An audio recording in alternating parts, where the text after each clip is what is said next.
Vinesh Fogart and Sakshi Malik, two of India's most decorated women wrestlers, on January 18 accused BJP MP and Wrestling Federation of India President Brij Bhushan Sharan Singh of sexual harassment.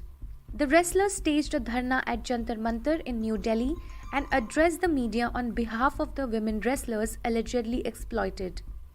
Vinesh Fogart, the country's only double world championship medalist, leveled accusations on WFI President Brij Bhushan Sharan and some of the coaches appointed at national camps. National camps में जो coaches होते हैं सभी coach नहीं हैं उसमें, लेकिन कुछ कोचेज हैं जो फेडरेशन के खास हैं, जो खुद शोषण करते हैं, महिला कोचों के साथ में गलत व्यवहार करते हैं। उसकी मैंने आवाज उठाई है इस बार, और उसके बावजूद भी वही चीफ कोच नेशनल कैंप में लगाए गए हैं, और वही कोचेज जो कैंप में लड़कियां होती हैं उनके साथ में बातचीत करवाते हैं लड़कियों की, शोषण करवाने के लिए ही। और अध्यक्ष जी ने खुद पता नहीं कितनी लड़कियों का शोषण किया है आज तक। भगवान की दया से मैं ठीक हूँ, क्योंकि मेरे को तो यकीन भी नहीं था कि टोक्यो के बाद में वो बंदा मेरे को जिंदा रहने भी देगा कि नहीं रहने देगा, इतना टॉर्चर मेरे को मेंटली किया था। Vinesh also spoke of other wrongdoings and alleged high-handedness and mental torture. Olympics के बाद मेरे को बिल्कुल देशद्रोही बना दिया था एक किस्म से फेडरेशन ने। अध्यक्ष जी ने मेरे को बोला कि खोटा सिक्का, आपको भी पता है कि हिंदुस्तान में एक लड़की को खोटा सिक्का बोलना मतलब क्या निकाल सकते हो उसका आप। और तुरंत बाद किसी फेडरेशन ने बोला क्या इंडिया में, तो देश के प्रधानमंत्री जी मेरे से मिले हैं, मेरे को एक सहानुभूति दे रहे हैं कि बेटा कोई बात नहीं, हिम्मत बता रहे हैं। एक वही बंदा 10 मिनट के बाद मैच हारने के बाद बोल रहा है कि ये तो हमारा खोटा सिक्का है। मेरी फैमिली को कैसा लगा होगा, मैं किस दौर से गुजरी थी उस टाइम पे। फेडरेशन ने मेरे को कितना मेंटल टॉर्चर किया था, मैं किसको बताऊं। जब मैंने वो आर्टिकल लिखा था काफ़ी लोगों ने बोला कि ये एक कवर अप करने के लिए, कवर अप नहीं था वो एक रियल स्टोरी थी एक एथलीट की, और हर एक एथलीट को पता है कि हम किस दौर से गुजर रहे हैं।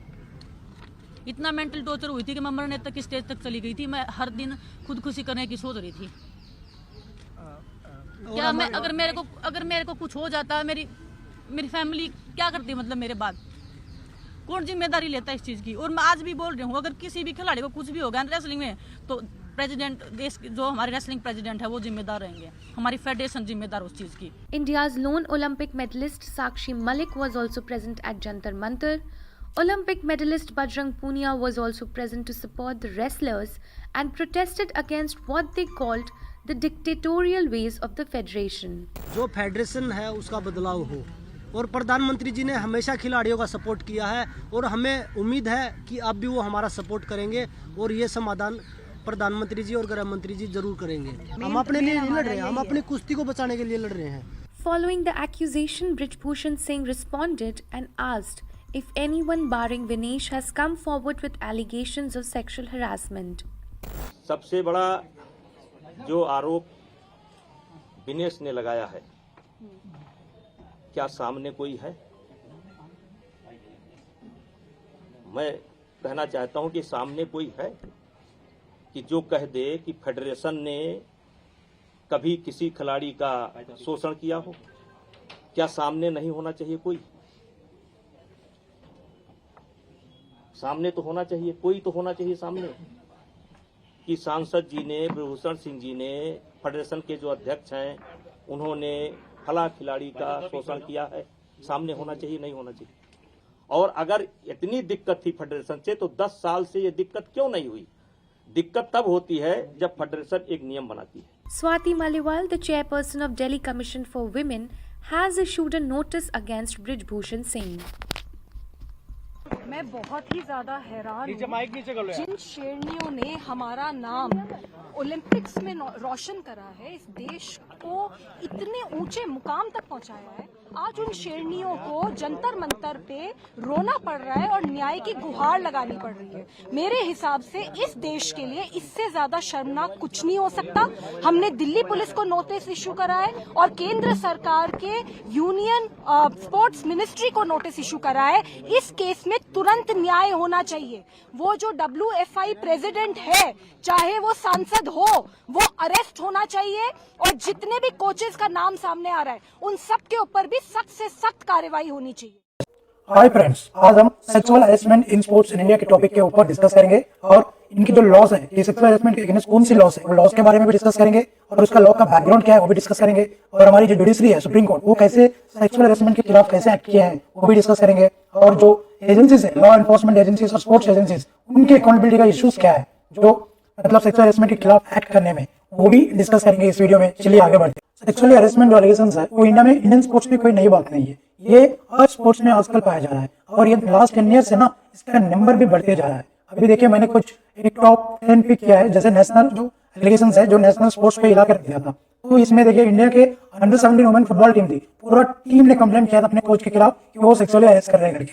अभी रिसेंटली नेशनल कैपिटल में भी जो एक फीमेल क्रिकेटर थी वो पहले डर रही थी कि वो कोच के खिलाफ कंप्लेंट करने के लिए, फिर भी उन्होंने गौतम गंभीर जो हमारे इंडियन क्रिकेटर है जो अभी मेंबर ऑफ पार्लियामेंट है दिल्ली में, तो उनके हेल्प के थ्रू उन्होंने कंप्लेंट किया था कि वो सेक्सुअली हरेस कर रहे हैं उनका कोच। अभी एक आंध्रा क्रिकेटर एसोसिएशन के सेक्रेटरी थे, तो उन्होंने क्या हुआ था कि वो आपको सिलेक्शन चाहिए तो सेक्सुअली फेवर करना पड़ेगा करके इन्होंने ऐसे एलिगेशंस भी इंडिया अगेंस्ट लगा था। अभी कुछ सालों पहले हमने देखा था कि जो मीटू मूवमेंट है उसमें वो जो मीटू मूवमेंट के थ्रू बहुत सारे जो फीमेल है जो हर सेक्टर से, private sector, sports sector, media sector, political sector, हर सेक्टर से ओपनली आके बोले थे। तो उसमें भी ज्वाला गुप्ता जी एक नेशनल बैडमिंटन प्लेयर है जो हैदराबाद से बिलोंग करते हैं, उन्होंने भी एक एलिगेशन लगाया था कि जो इनका सिलेक्शन प्रोसेस था वो बहुत ही मेंटली हरेस किए थे इनके खिलाफ। अभी ये क्वेश्चन रेज होता है कि क्या हम सेक्सुअल हरेसमेंट को सीरियसली ले रहे हैं? देखिए 10 साल से इसका नंबर बढ़ रहा है, तो हम अपना जो डेमोक्रेटिक इंस्टीट्यूशंस है और हमारे स्पोर्ट्स इंस्टीट्यूशंस है, लॉ एनफोर्समेंट एजेंसीज है, वो कितना सीरियस ले रहे हैं। देखिए जब भी हमारा जो भी इशू होता है ना वो जंतर मंतर से ही पता चलता है हमें, क्योंकि जंतर मंतर ऑफिशियली डिक्लेयर कर चुके हैं कि हमारी जो भी इशू होगा इधर ही जाके आपको ये करना पड़ेगा, एक्सप्रेस करना पड़ेगा। लेकिन हमारे जो स्पोर्ट्स इंस्टीट्यूशंस है, लॉ एनफोर्समेंट एजेंसीज है, वो सो मोटो से कभी भी एक्ट नहीं करेंगे। आज तक ऐसा कोई भी इंस्टीट्यूशन नहीं है कि स्पोर्ट्स इंस्टीट्यूशन जो सेक्सुअल हरेसमेंट सो मोटो मतलब खुद ही आके बोले कि हमारे में ये इशू है, हम एक्ट कर रहे हैं। फॉर एग्जाम्पल देखिए अभी 2021 में जब जर्मनी में इलेक्शन हुए थे, तो उस इलेक्शन में ना जो उनका सेक्सुअल हरेसमेंट इन स्पोर्ट्स बड़ा उनका इशू था, इलेक्शन इशू था, तो इतना सीरियस होना चाहिए क्योंकि ये जो प्रॉब्लम है ना, इसका जो मैग्नीट्यूड ऑफ द प्रॉब्लम है ना, ये बहुत बड़ा प्रॉब्लम है। जब उसको आप डील करना चाहते हो तो एक नेशनल इशू बनना चाहिए, पॉलिटिकल इशू बनना चाहिए, तभी आप उसे रूट खुद से आप लड़ सकते हो, उसको एरेडिकेट कर सकते हो। अभी और एक क्वेश्चन रेज होता है कि क्या अभी ओपनली आके जंतर मंदिर में आके ओपनली एक्सप्रेस किए हैं कि सेक्सुअल हरेसमेंट हो रहा है, तो sports agencies, law enforcement agencies कैसे एक्ट कर रहे हैं? अभी देखिए इस लेडी का चेहरा देख के ही पता चल रहा है कि हम लोग का जो स्पोर्ट्स एजेंसीज है कैसे एक्ट कर रहे हैं। देखिए अभी डेटा तो गलत नहीं बोलेगी ना, तो देखिए अभी लास्ट 10 ईयर में ना 45 कंप्लेंट्स हुए थे और 29 जो कोचेस के खिलाफ ही हुआ था, अगेंस्ट हुआ था। तो उसमें देखिए जो मैग्नीट्यूड ऑफ प्रॉब्लम है, जो सेक्सुअल हरेसमेंट के थ्रू जो कितना मैग्नीट्यूड ऑफ का जो पेन झेलना पड़ता है फीमेल एथलीट्स को, और उनका जो पनिशमेंट है वो कोई मैच ही नहीं होता है। कुछ फीमेल एथलीट्स का करियर भी खराब हो चुका है सेक्सुअल हरेसमेंट की वजह से, क्योंकि वो आना ही नहीं चाहते हैं और ओपनली आके कंप्लेंट करने से अच्छा कि मैं स्पोर्ट्स ही छोड़ दूं। लेकिन जो हमारी स्पोर्ट्स एजेंसीज है उनके खिलाफ जो एक्ट किए हैं वो बहुत बड़ा चौंकाने वाला है, क्योंकि उनकी पनिशमेंट है मैक्सिमम ट्रांसफर किया जाता है कि एक स्पोर्ट्स बॉडी से और एक स्पोर्ट्स बॉडी थी, और नहीं तो उनका पेंशन काट लिया जाता है और पेमेंट काट लिया जाता है। मतलब देखिए जो मैग्नीट्यूड ऑफ द प्रॉब्लम है और मैग्नीट्यूड ऑफ द पनिशमेंट है, जो क्वांटम ऑफ द पनिशमेंट है, कोई मैच ही नहीं हो रहा है। सेक्सुअल हरेसमेंट ये वायलेशन ऑफ द कॉन्स्टिट्यूशन है, क्योंकि हमारी जो कॉन्स्टिट्यूशन में ना आर्टिकल 14 और 15 जो फंडामेंटल राइट्स है कि वो राइट टू इक्वालिटी और राइट टू डिग्निटी गारंटी करता है। जब भी सेक्सुअल हरेसमेंट होता है तो ये 2 आर्टिकल का वायलेशन होता है, मतलब फंडामेंटल राइट्स का वायलेशन होता है। अभी हम एक स्टोरी में से पता चल जाएगा कि हमारे जो इंस्टीट्यूशंस है वो कैसे एक्ट करते हैं जब फंडामेंटल राइट्स वायलेशन होता है। देखिए बनवारी देवी जी एक राजस्थान में सोशल वर्कर थी, दलित कम्युनिटी से, और ये गवर्नमेंट एम्प्लॉय भी थी। तो इन्होंने चाइल्ड मैरिज के खिलाफ लड़ाई किया था। तो इन्होंने एक बार एक चाइल्ड मैरिज रोक दिए थे, तो उसके जब ये रोके थे ना तो कुछ लोकल लीडर्स थे, उनको पसंद नहीं हुआ, तो इनके ऊपर गुस्सा आ गया था। तो वो क्या किए थे, इनके खिलाफ सेक्सुअली असॉल्ट किए थे कि जब ये अपने हस्बैंड के साथ जा रही थी तो उनको रेप कर दिया था। जब ये इतना बड़ा अत्याचार होने के बाद जो हमारी एजेंसीज है, लॉ एनफोर्समेंट एजेंसीज, इनकी केस फाइल करना नहीं चाहते थे, क्योंकि उनको इन्फ्लुएंस थे कि लोकल लीडर से, पॉलिटिकल लीडर से। और जब ये केस राजस्थान हाईकोर्ट पे गया था तो जो राजस्थान हाईकोर्ट का जो क्वांटम ऑफ द पनिशमेंट था ना वो भी मैच नहीं कर रहा था। भाई आप दिन दाड़े आप रेप करते हो एक महिला के ऊपर, और उनकी जो सेंटेंस था, क्वांटम सेंटेंस था, वो बहुत ही माइनर था।